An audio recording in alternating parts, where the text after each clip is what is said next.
Assalamualaikum warahmatullahi wabarakatuh, Pak Juli. Waalaikumsalam warahmatullahi wabarakatuh.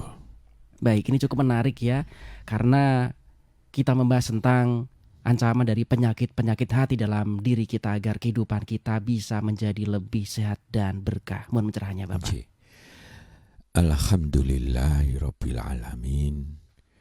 Wa bihi nasta'inu ala umuri dunya waddin. Wassalatu wassalamu ala asrafil anbiya'i wal mursalin wa ala alihi wa sahbihi ajma'in. Amma ba'du. Ma'asyiral muslimin rahimakumullah. Alhamdulillah, kita syukuri pada pagi hari ini kita bisa bertemu lagi pada kajian manajemen Islam, di mana kita mencoba sedikit sharing, memberikan wawasan agar supaya kita menyadari perlunya bekal-bekal wawasan, bekal-bekal ilmu, bekal-bekal pengalaman dari berbagai pihak untuk membekali kita di dalam mengelola kehidupan kita agar lebih baik, lebih berkualitas, yang diharapkan bisa membawa perjalanan hidup kita ini lebih sukses, lebih mulia, lebih berkah, lebih nikmat dan bahagia, hasanah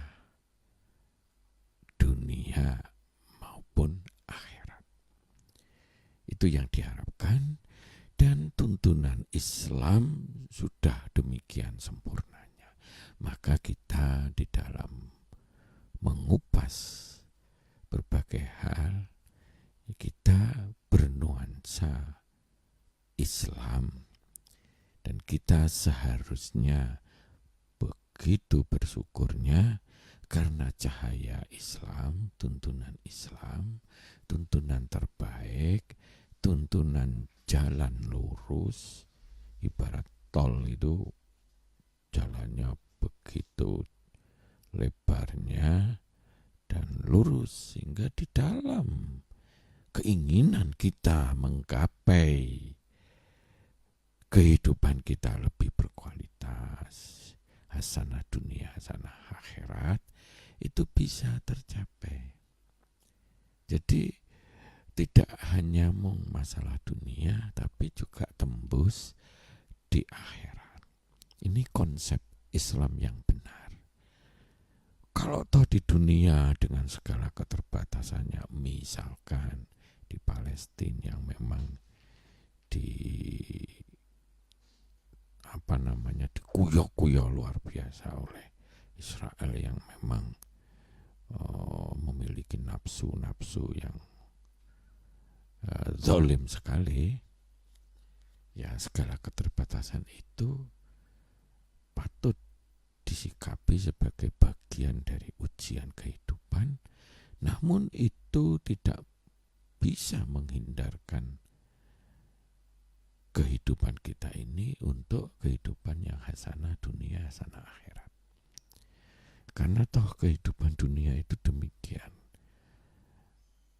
sempitnya, demikian terbatasnya dari sisi waktu, dari sisi kenikmatan dan sebagainya. Sedangkan akhirat nanti kita terpisah. Apakah kita masuk dunia kampung akhirat yang membuat kita celaka, siksa tanpa batas selama-lamanya, yaitu jadi ahli surga, ahli neraka, atau sebaliknya. Bagaimana yang kita harapkan? Masuk menjadi kampung surga yang penuh kenikmatan tanpa batas selama-lamanya. Nah, ma'asyiral muslimin rahimakumullah, pada kesempatan ini kita ingin membuka motivasi kepada diri kita maupun panjenengan sedaya untuk menyadari bahwa kita semua punya kekurangan-kekurangan, dan itu perlu kita check up. Nah, terutama yang menyangkut masalah penyakit-penyakit hati yang barangkali masih bercokol di dalam diri kita, masih mendominasi menjadi kebiasaan-kebiasaan kita. Kenapa itu penting? Karena sering-sering kita ini gak nyadari, ya wis lah. Bahkan kita gak tahu penyakit hati yang masih bercokol bersemayam dalam diri kita ini apa saja dan sejauh mana dominasinya untuk mempengaruhi kehidupan kita. Nah, dalam Islam, kebaikan, segala kebaikan akan menuju kepada kebaikan dan akan mengarahkan ke surga. Sebaliknya, segala sesuatu yang jahat, yang zalim, yang batil akan mengarahkan kepada kehidupan yang rusak, yang celaka, yang penuh siksaan dunia maupun akhirat. Jadi penyakit-penyakit hati itu bisa bunteti kasarannya rezeki-rezeki kita. Baik rezeki kesehatan, fisik, pikiran, hati kita, rezeki tentang kebaikan keluarga kita, rezeki tentang kualitas hubungan baik kita kepada Allah, hablum minallah, juga kepada manusia, hablum minannas, dan seterusnya. Nah, ini kelihatannya sepele, tapi kadang kita sering melihat, kenapa sih kok orang ini cerdasnya luar biasa sih ya, usahanya ya keras, tapi kok bolak-balik kena musibah ya dalam kehidupannya, ya di keluarganya, ya ekonominya, ya ada banyak hal ya. Setelah kita lihat, kita rasakan, bukan untuk mau menjelekkan ya, tapi kita potret lah gitu ya. Itu memang ini dari pengalaman yang pernah kita amati. Dia memiliki beberapa penyakit hati yang akan bunteti rezeki itu.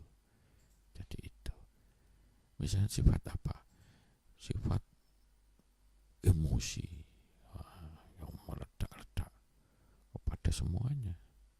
Pokoknya nggak cocok dengan pikirannya dia wis. Nah, kepada orang tuanya, mungkin besannya, mungkin pasangannya, mungkin anaknya, mungkin tonggone, dan seterusnya.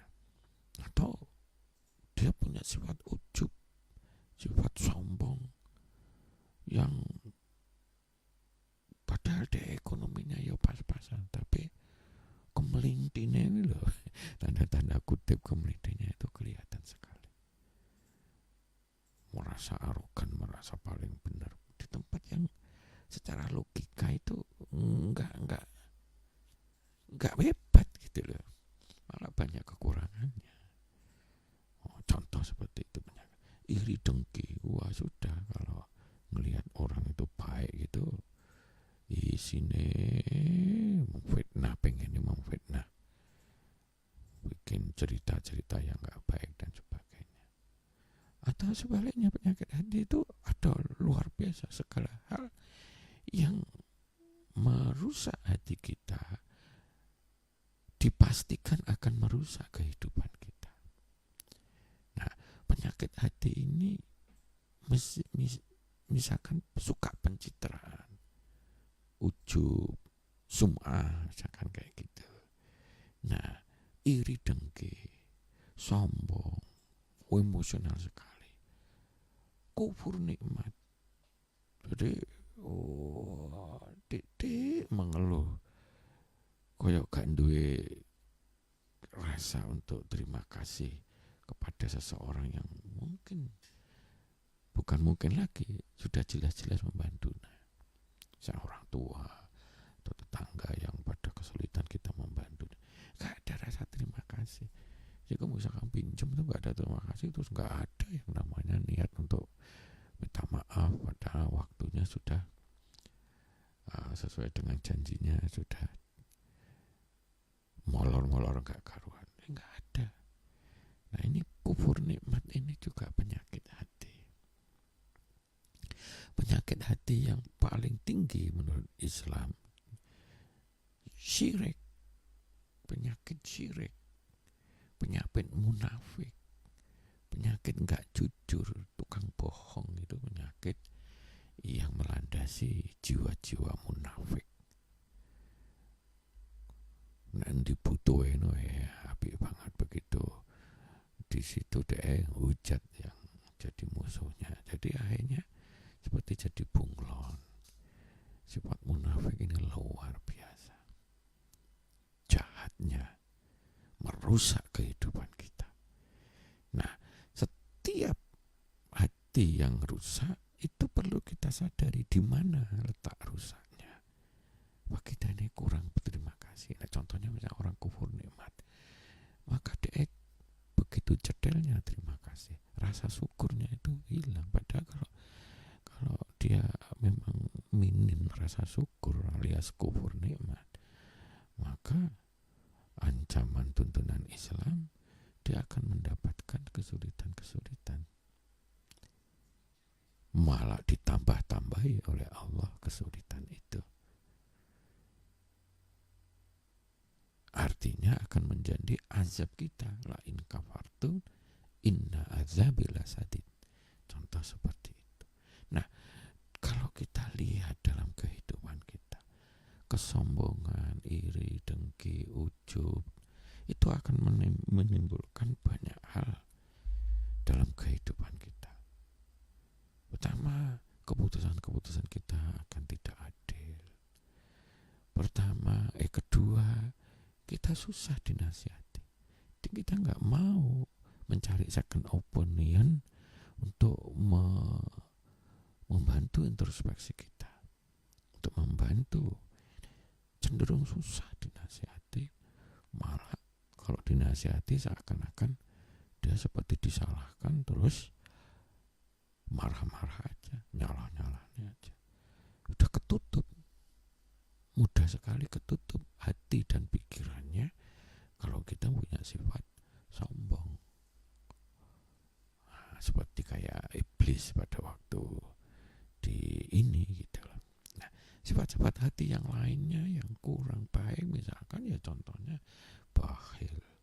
Contohnya lagi orang yang mutungan, mudah menyerah, mudah merasa dirinya itu gagal, terus tindakannya nggak karu-karuan. Padahal kalau orang itu sadar semua kegagalan itu berujung kepada ujian kita, sekaligus berujung kepada titik lemah kita.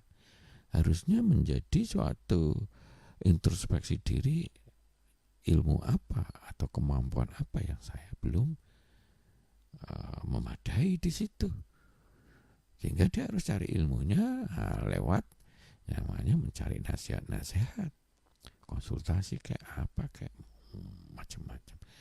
Nah, orang yang mau konsultasi untuk pengen mencari suatu penyelesaian dalam masalah dirinya, dan itu jauh lebih baik daripada orang istine nyalane macam-macam. Bahkan sekarang ini berkembang kadang-kadang ya lucu. Kalau dalam beberapa kali sering terjadi konsultasi itu,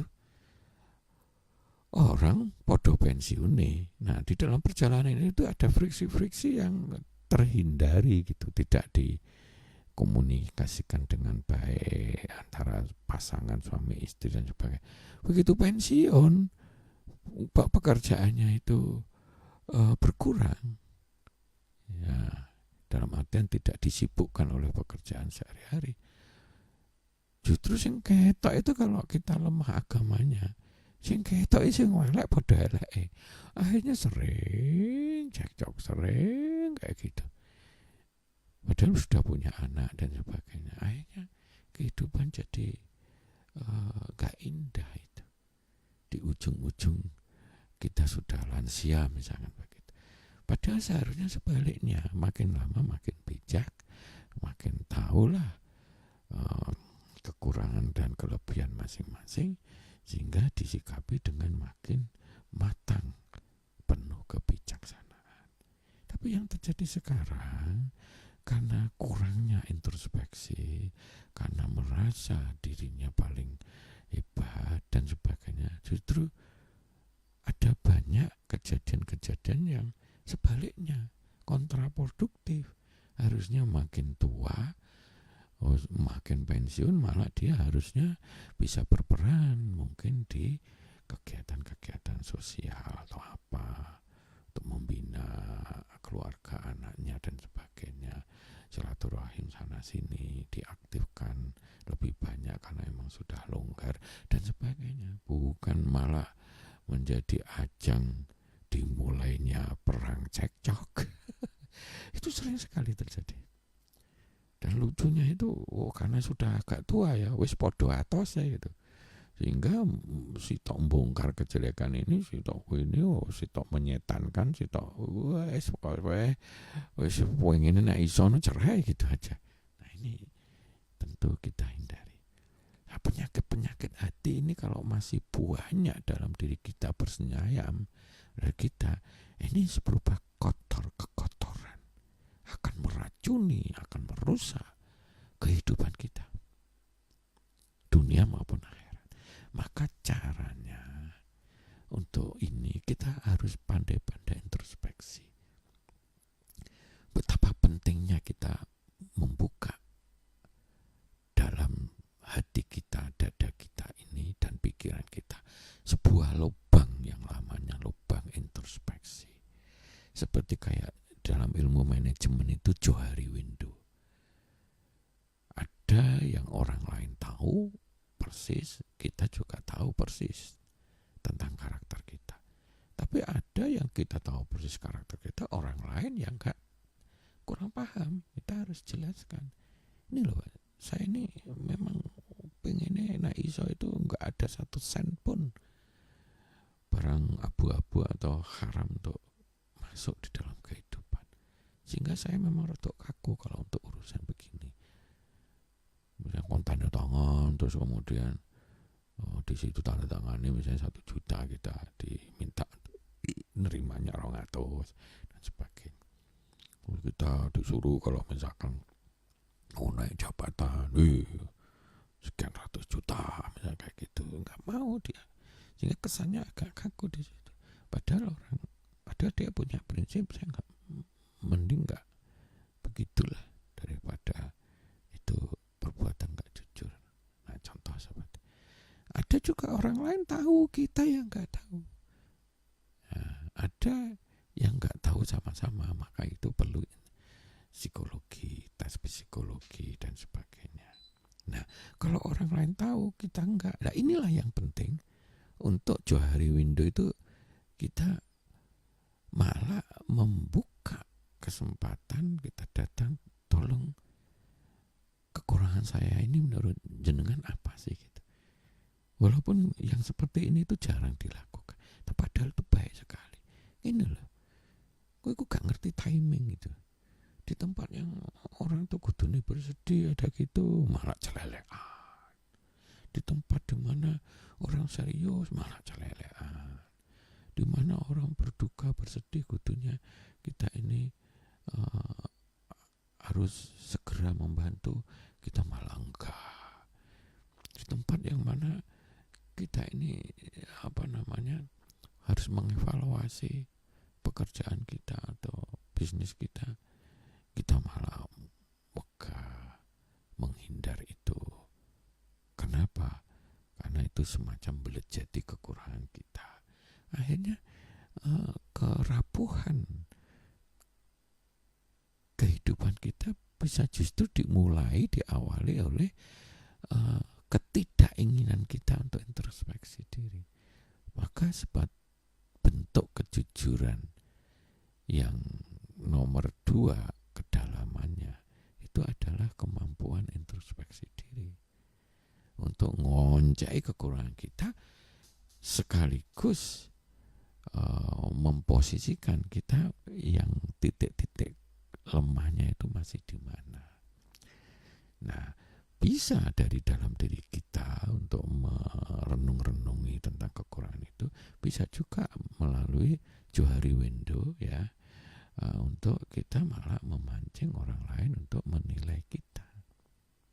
Oh ini loh, kadang-kadang sosoknya kudune ngene malah ngono. Iku kadang-kadang nek dikasih kita sidik atau apa, tapi raut wajahnya dan sebagainya tidak pernah menunjukkan rasa terima kasih. Kayak kufur nikmat gitu. Misalkan begitu.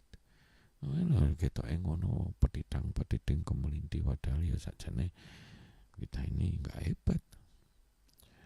Tapi wis menunjukkan itu. Inilah kowe egonya tinggi. Nek sudah menyangkut keluarga atau kelompok kita, kadang kita ini merasa harus itu dimenangkan dengan cara-cara apapun. Jadi nggak adil karena ego ananianya tinggi, sehingga sering malah menjelekkan, menjatuhkan orang lain. Dia merasa hebat, kalau dikasih masukan malah tersinggung dan sebagainya. Nah, kehidupan yang kita ini harus sadari nanti tembus di akhirat, bukan di dunia. Di dunia ini sementara saja. Harus kita refleksi diri. Itu nomor 1. Nomor 2, dalam setiap kehidupan ayolah kita diajarkan untuk selalu berlindung kepada Allah, selalu mengucapkan bismillah, a'udzubillahi minasyaitonirrajim, bismillahirrahmanirrahim. Sambil berdoa, misalkan kita mau pergi ya, bismillahi tawakkaltu ala Allah wala haula wala quwata illa billah. Misalkan seperti itu. Kenapa ini membentengi? Karena biasanya kalau sudah terbiasa untuk berlindung dan bismillah, itu kalau kita mau melakukan sesuatu yang negatif ya, salah satu penyakit hati kita ini misalkan kan prasangka buruk ya, tidak baik sangka tapi buruk sangka, nindi pokoknya negatif thinking aja misalnya, contohnya gitu. Itu juga penyakit hati. Itu akan banyak menimbulkan sesuatu yang ini. Nah, kalau kita sudah terbiasa diawali ta'awud sama bismillah, sesepele itu kelihatannya, tapi akan mudah cetawela-wela. Iki gak bener iki. Aku gak boleh begini, karena kalau gak bener ini ya dolim. Nanti mau anjing azab Allah, celaka gitu. Nah, sehingga dia terhindar. Nah, itu yang menjadi penting. Terus kemudian dari introspeksi itu juga muncul kesadaran, aku cek kurangku ini, kurangku ini. Aku kadang-kadang kurang bersyukur, padahal ya wis banyak kebaikan saya terima. Aku kadang-kadang merasa sombong. Aku kadang-kadang munafik ya, aku ketok ini tapi ini nggak sesuai dengan hati nurani. Aku kok sering gak jujur. Aku sering ya misalkan terus pokoknya kalau nerima amplop ya kayak ngono, gue pokoknya siap untuk jadi anjingnya yang ngasih amplop itu. Oh, nggak bener itu. Nah, begitu ya. Nah, dari situ maka kita bikin program perbaikan. Nah, nuansa di dalam Islam itu salah satunya diwujudkan lagu. Itu bagus untuk membenahi hati kita. Lagu tombok hati itu lah. Ya, ping pisane maca Quran, angan-angan sak maknane. Nah, itu menambah wawasan, menambah penyadaran, menambah ilmu, menambah cahaya-cahaya kepada diri kita, sehingga kehidupan kita ini jadi cetawelo-welo, mana batil, mana benar, mana hak, mana batil, mana dolim, mana itu hasanah, mana itu kebaikan, mana itu kejahatan, dan seterusnya. Oh, kalau begini akan begini, kalau begini akan begitu, kalau begitu akan begitu, dan seterusnya tentang hukum-hukum yang diberikan pembelajaran. Karena di situ di Quran itu banyak sekali pembelajaran tentang tentang sejarah masa lalu, kalau begini akan begini dan sebagainya, tentang masa depan dan seterusnya. Nah, seperti itu. Tombok hati iku limo ing warnane itu masuk membenahi kerusakan hati kita. Yang kedua, sholat malam lakukan tahajud, sebab di situ tempat perenungan. Memang tenang, apalagi kalau mandi dulu. Kalau saya itu suka mandi jegur, no, seger rasanya gitu. Contoh gitu, sambil kita berdoa, sambil kita introspeksi, sambil kita munajat sama Allah, tikir-tikir. Wong kang soleh kumpulono, ya. Itu baik. Karena apa? Karena nuansanya itu sering bergaul dengan orang-orang baik, maka cara ambune, wanginya dari kehidupan orang baik itu akan masuk ke dalam diri kita, sehingga kita cenderung untuk mudah dan mengikuti orang-orang yang baik itu. Dijadikan contoh, wong iki lomo tambah sugih ya. Wong iku santune luar biasa sehingga nyenengne hati. Wong kuwi wis nek tamu itu kok begitu kita bertamu tuh pokoknya pengen memberikan yang terbaik sana sini dan sebagainya dan sebagainya. Nah, contohnya gitu, itu akan membuat warna yang lebih baik. Terus kemudian jangan lupa kita biasa berpuasa, sebab saum itu hati yang fisik yang lapar dan sebagainya itu minimalisir gejolak emosi-emosi yang ada dalam diri kita. Biasanya mudah mengendalikan hawa nafsu, itu salah satunya poso.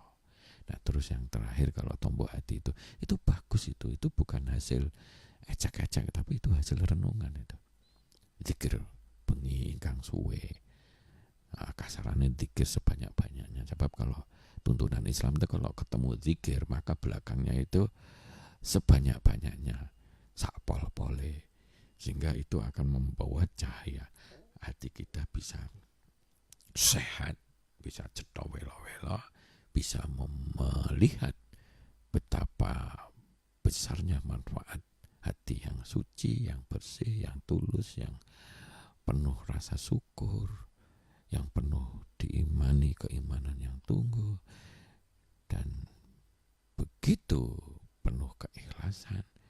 Akan berbeda dengan hati yang penuh kesombongan, penuh pencitraan, penuh ketidakjujuran, penuh kekufur nikmat, tidak ingin untuk berterima kasih, penuh dengan berbagai hal yang merusak kehidupan kita.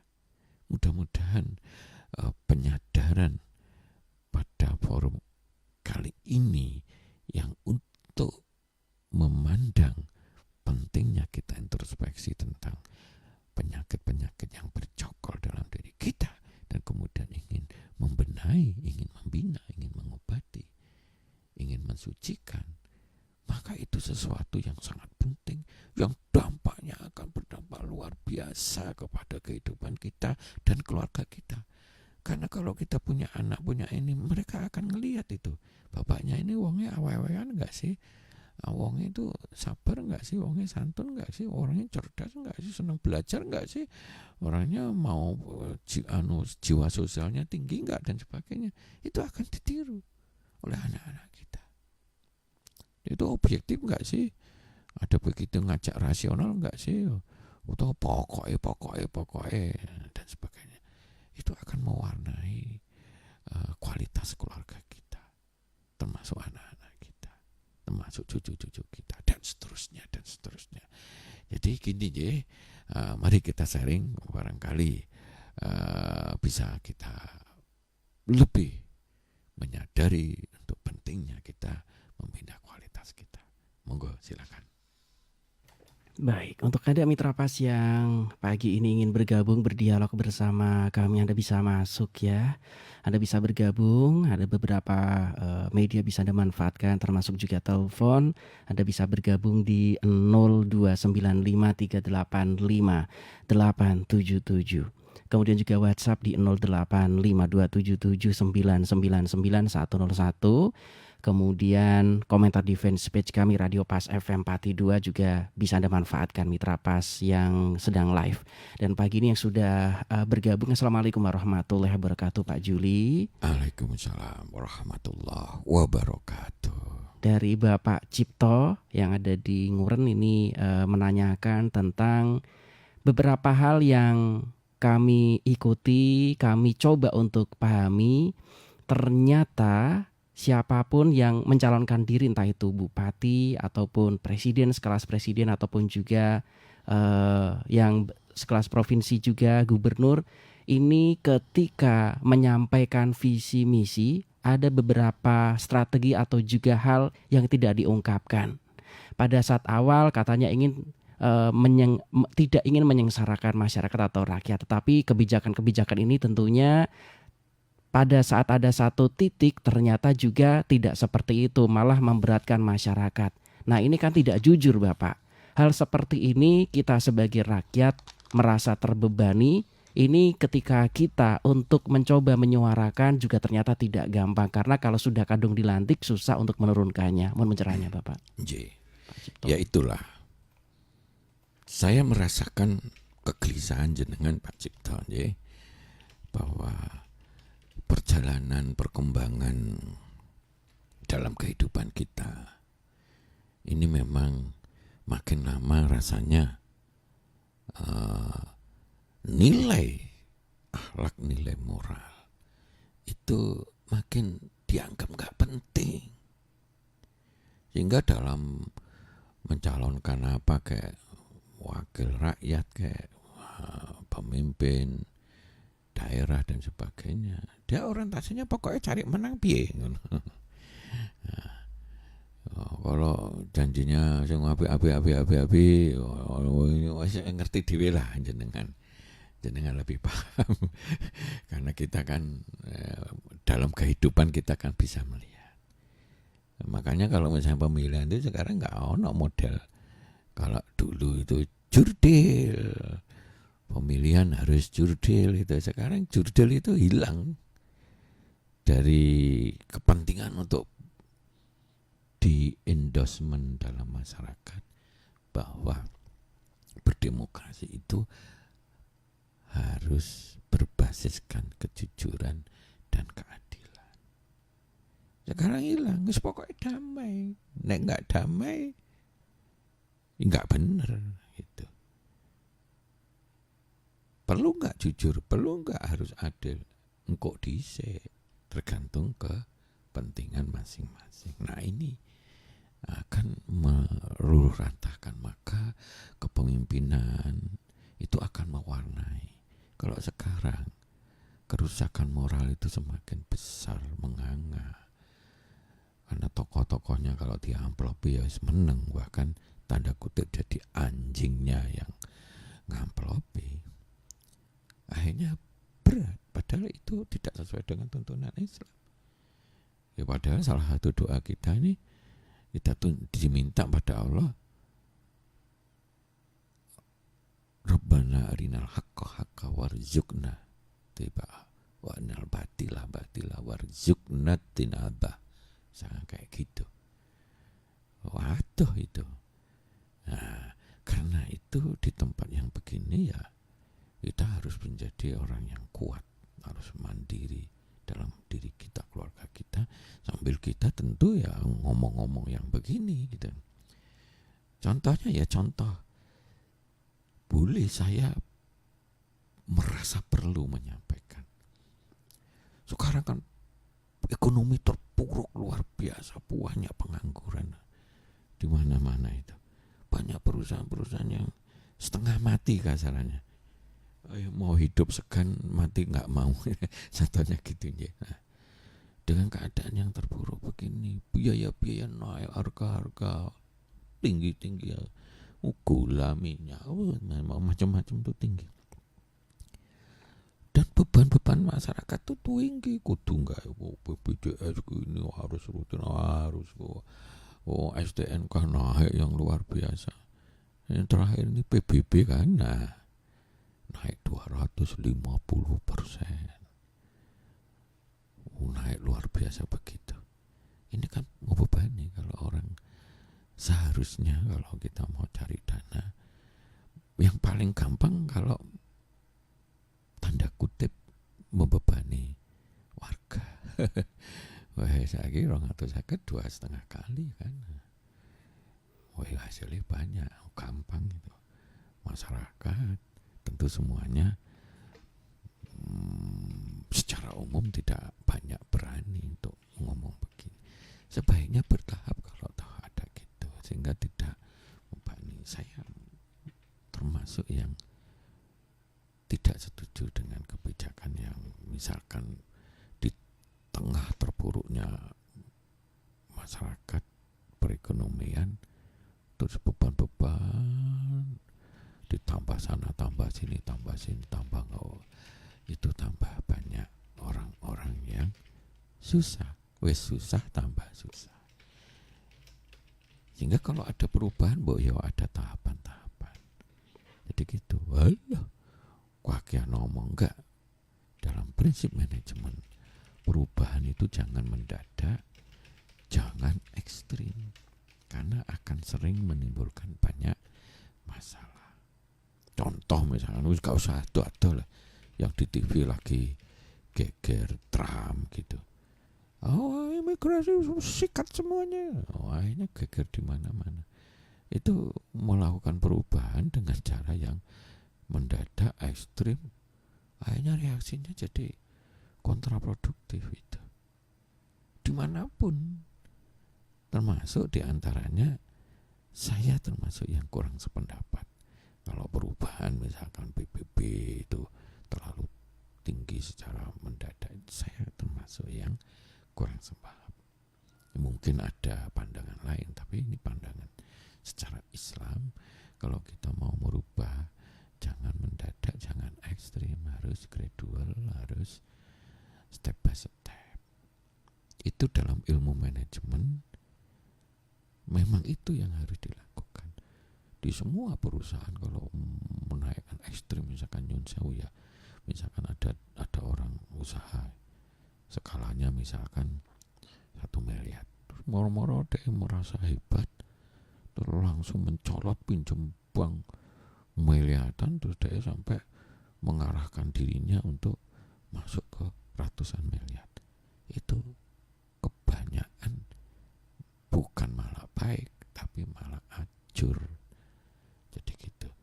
Nah, kita menghindari konflik-konflik salah satunya kalau ada perubahan, manajemen perubahan, change of manajemennya itu harus tidak mendadak, harus gradual, harus step by step, disesuaikan dengan kondisinya. Nah, kondisi sekarang ini lagi banyak terpuruk, banyak masyarakat bawah yang terpuruk daya belinya, pengangguran dan sebagainya. Jadi itu ya, kegelisahan jenengan saya nyadarin. Tapi yang penting kita ayo bina diri kita, keluarga kita, ben kita mandiri, kita menjadi tangan-tangan di atas, kita menjadi bagian dari rahmat lil alamin. Monggo yang lainnya silakan. Yang sudah bergabung kembali sambil menunggu, satu lagi kayaknya masih cukup ini. Baik, Pak Didi di Juwana. Assalamualaikum warahmatullahi wabarakatuh, Pak Juli. Waalaikumsalam warahmatullahi wabarakatuh. Pangapunten, saya ini yang terlalu kurang nyanda atau goblok ya. Sepertinya semua politikus, calon pemimpin ternyata pola pikirnya sama. Kemudian ketika mereka ingin memajukan sebuah tempat atau wilayah yang dia pimpin, pada saat kampanye itu kan seperti itu, seolah-olah akan membahagiakan rakyatnya. Tetapi ketika mau memimpin atau sudah menjadi pemimpin, kemudian kebijakan-kebijakannya ini membuat yang memilih sendiri jengah. Nah, ternyata itu juga mendapatkan support atau dukungan dari politikus-politikus yang lain. Seperti itu adalah satu-satunya cara untuk membangun seperti itu dengan melakukan pemaksaan kepada masyarakat atau rakyat yang dipimpinnya. Mohon pencerahannya Bapak. Nggih. Ya itulah dampak dekadensi moral di dalam kehidupan. Maka kalau kita simak sejarahnya Rasul, itu kan Rasul itu untuk apa? Untuk menjadi rahmatan lil alamin. Untuk apa? Untuk membenahi akhlak. Innama bu'istu li utammima makarimal akhlak. Di tengah dimana pada waktu itu zaman jahiliyah, di mana moral dan sebagainya menjadi nilai yang hilang. Yang terjadi adalah kekuasaan. Yang terjadi adalah penerapan hawa-hawa nafsu. Ndek sing kuasa, ndek sing anu wis karep-karepe dhewe. Di situ ada budaya yang misalkan iso ya kita lahir bayi laki-laki ya bagus untuk keturunan, nah, perempuan ya pateni aja. Nah, misalkan budaya-budaya gitu, budaya-budaya nekek dengan cara itu ngasih pinjaman riba itu dan seterusnya, budaya-budaya macam-macam lah. Yang itu berdasarkan sesuatu yang akhirnya moral itu digadaikan dengan tujuan-tujuan atau kepentingan-kepentingan kita. Nah, di tempat yang seperti ini kita harus bagaimana? Harus perkuat benteng kepada diri kita, keluarga kita, atau lingkungan sekitar kita. Terus kita harus berperan menjadi tangan di atas di apapun, termasuk mengingatkan sana sini. Karena memang dekadensi moral yang luar biasa ini itu sebetulnya merupakan kontraproduktif yang meningkatkan kompleksitas pemikiran. Betapa energi gara-gara cara menangani ijazah palsu atau tidak aja sudah ini. Kemudian timbul sana, timbul sini. Oh ya. Sekarang ini lagi Raja 4 geger. Oh, terus tempo hari udah kadung rame itu yang namanya pager-pager di laut, dipageri gitu ya. Hilang. Korupsi yang sana yang dulu besar triliunan hilang. Ini ya ujung-ujung yang terakhir ini lah Aceh sama Sumatera Utara. Lah kok iso-iso ning ngono nek kalau sudah disepakati awal ya mbok ya enggak usah ini apa mergone di Sumatera Utara itu ada pemimpin yang mungkin bisa diatur dan sebagainya. Yang kayak gitu itu menurut saya kontraproduktif sekali. Nah, penyajian moral yang luar biasa menurun ini mahal sekali. Kalau sang pemimpin senengannya misalkan pencitraan, senengannya ini bohong wah ini menimbulkan suatu bencana secara moral. Dan itu akan menimbulkan kompleksitas yang luar biasa. Energi itu habis untuk ngurusi yang kayak gitu-gitu. Sehingga orang-orang cilik sing susah, sing soro-soro dan sebagainya itu gak keurus secara signifikan. Jadi seperti itu. Nah, ini terakhir ini kan kita rasakan ya. Harga wis naik-naik, kesempatan kerja juga makin sedikit, banyak pengangguran. Beban sana, beban sini, pajak sini, beda motor, pajak apa. Seperti kayak nek wong sugih ya gak kroso gitu, Pak. Tapi masalah kita ini kan makin banyak. Bahkan kemarin tuh di TV itu kan kalau menurut PBB itu standar internasional seperti itu. Bayangin yang masuk garis kemiskinan di Republik kita ini 193 juta. Aduh ya Allah. Walaupun tentu standar berbeda gitu ya. Tapi kan itu patokan standar internasional itu kan sesuatu yang logis. Bukan BIM salah BIM gitu. Artinya bisa juga mengindikasikan bahwa gitu. Tapi kalau kita polas-polas ben sukses ben kita ya apa ngono akhirnya tekan kemiskinan, tekan ini, kembangkan bansos untuk milih yang